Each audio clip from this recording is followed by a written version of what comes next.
So quick case study. This is the first facility I bought. 15,000 people, small town. Mike and I, got to visit this back in November of 2019. Hadn't stepped foot in the state of Alabama before went to do this site visit. Bought this little gem for $250,000. Pretty nice looking facility for that price. So like I said, COVID was good for us. Immediately we were able to ramp up rents. Existing management was actually like stealing cash under the table, all sorts of issues, but quickly turned it around. Still own this today. So it's been 4 years that I've owned this. But what's changed in this little market?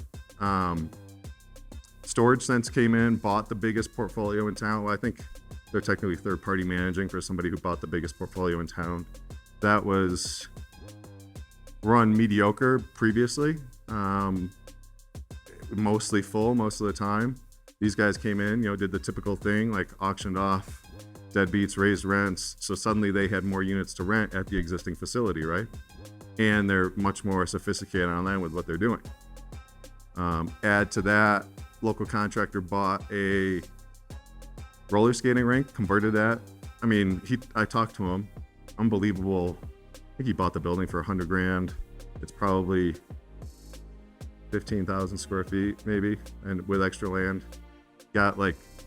Somehow found on Facebook Marketplace some guy that was selling a conversion kit, right, for like $5 a foot, and then he put it up himself. So into it super cheap, and it's hard to compete against that.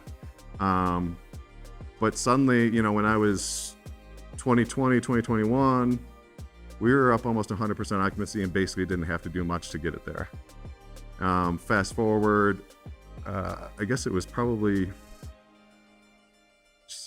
fall of 2022. Occupancy tanked, right? And I was really nervous about what was going on.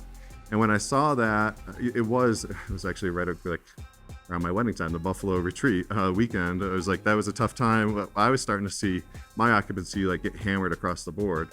And so that kind of led me down this journey of seeing, hey, there's a wave of more sophisticated operators coming into the markets that I operate in. And I didn't feel like I was competing effectively online anymore. So that has kind of, led me to this path of making some, significant investments and changes in how I, run the business.